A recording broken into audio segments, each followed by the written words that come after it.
Alors j'ai beaucoup de plaisir maintenant car j'ai Jacques Bal au téléphone. Jacques, bonjour. Bonjour Max, Alors, voilà un nom qui me rappelle de bons souvenirs.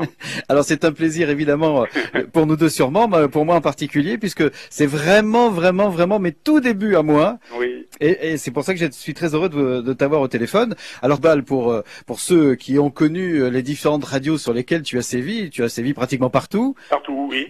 Partout. J'ai commencé à Radio Luxembourg, j'ai suivi avec France Inter, je suis revenu à RTL, puis je suis passé à RMC, tout ça 2 fois, j'ai fait un circuit quoi. D'accord. Et Europe 1 bien sûr. Et Europe 1 bien sûr, un grand souvenir à Europe 1 puisque j'étais l'adjoint de Jacques Paoli pour Carré Bleu. Ah oui, grande émission et grand monsieur. Hein. Une grande émission puisqu'elle faisait 5 heures d'antenne quand même. On reprenait l'antenne à 1h30 à 13h30 et on l'a terminé, on rendait l'antenne à 17h30.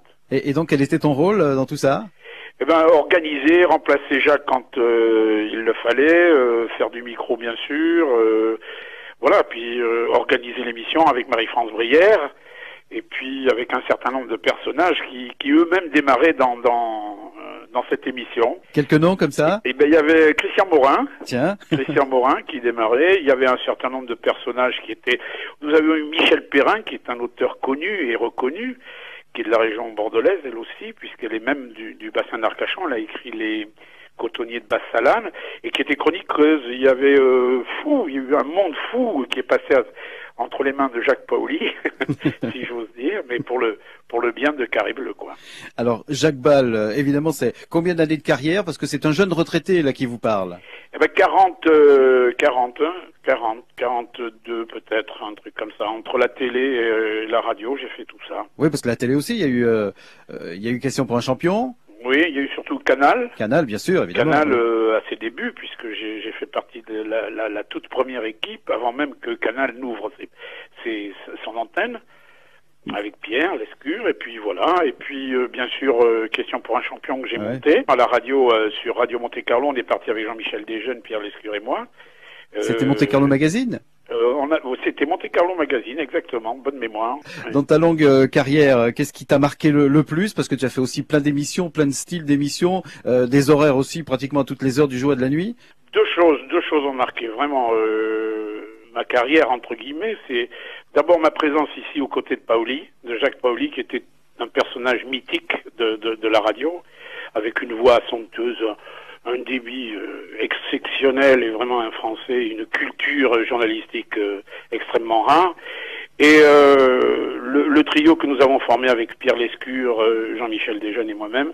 Et Monte Carlo Magazine a été le début des journalistes animateurs. Ça a lancé un petit peu le concept de journaliste et animateur en même temps. C'est ça, parce que c'était pas trop. Ouais. Toi, tu étais animateur, Pierre Lescure, Jean-Michel Desjeunes, eux étaient journalistes.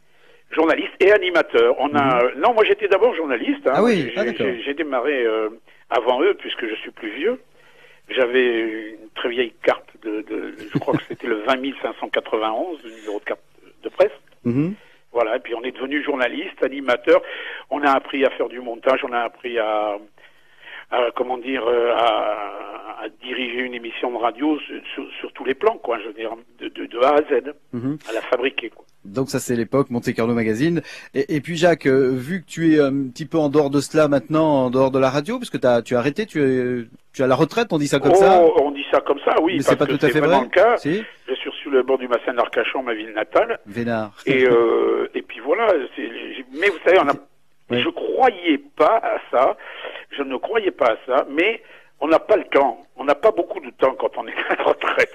On se lève tôt, on a des journées très très remplies. Ça veut dire que tu fais d'autres Oui, activités oui. ou toujours un petit peu de radio? Non, pas de radio. Non. J'ai arrêté. Mais c'est vrai que j'ai d'autres activités, l'écriture, la peinture, plein de choses.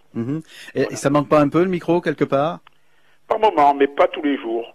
Alors la question que je voulais te poser, Jacques, Oui. quelle vue tu as avec du recul maintenant sur la radio que tu entends un petit peu partout aujourd'hui? Ma foi, elle est beaucoup plus diversifiée qu'avant. C'est-à-dire qu'il y a beaucoup plus de choses. C'est-à-dire, on peut écouter beaucoup de radios. Alors il y a des radios que c'est du disque enchaîné, et ça c'est pas tout à fait mon style de radio. J'aime la radio où on parle entre les disques, bien sûr, où on invente des émissions, où on invente des concepts, où on propose quelque chose aux clients. Mais il y en a beaucoup. Et puis Europe a su garder son image, parce que lorsqu'on est sur Europe 1, on sait qu'on est sur Europe 1. C'est-à-dire même s'il n'y a pas l'annonce Europe 1 ou Europe 2, on sait qu'on est sur Europe. Voilà, ça, il y a toujours cette qualité propre à Europe 1. Très bien, Jacques. Mais écoute, merci beaucoup d'avoir passé ces quelques minutes avec nous. Moi, ça m'a fait un immense plaisir. Ben, moi de même. Et d'entendre ta belle voix. Oh, à la prochaine. À la prochaine, à bientôt. En tout cas, et encore bravo et continue comme ça. Merci Jacques, salut. Bon courage. Au revoir.